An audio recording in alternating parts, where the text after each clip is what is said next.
Hey everyone, welcome back to my channel. আমরা একটু যেখানে ঠাকুর বানায় সেইখানে গেছিলাম, কারণ হচ্ছে এবার কালী পুজো আমাদের বাড়িতে হয়। তো কালী পুজো প্রত্যেক বছর আমাদের বাড়িতে হয়, মানে আমার শ্বশুর বাড়িতে। এটা 36 বছর হবে কালী পুজো, 36 বছরের বেশি মনে হয় আরও। তো এই কালী পুজোটা আমি বিয়ের পর থেকেই এখানে এসেছি, বিয়ের আগে কোনো দিন কালী পুজো করিনি। তো যাই হোক, সময় এসে গেছে, তো কালী ঠাকুরের বায়না করতেই আমরা গেছিলাম। তো সে অর্ডার দিতে হবে, কারণ আমরা নাহলে পাবো না ঠিক সময়।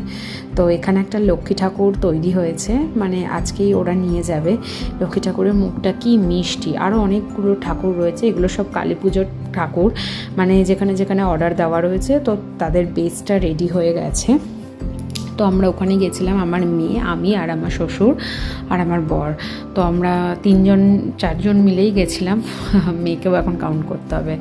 তো লক্ষ্মী ঠাকুরের মুখটা দেখো কি মিষ্টি, আমার এত ভালো লাগলো দেখে। এইখানে আমরা ঠাকুর মানে বরাবরই ওরা অন্য আরেকটা জায়গায় বানাতো, তারপরে এখান থেকেই আবার বানানো স্টার্ট করেছে।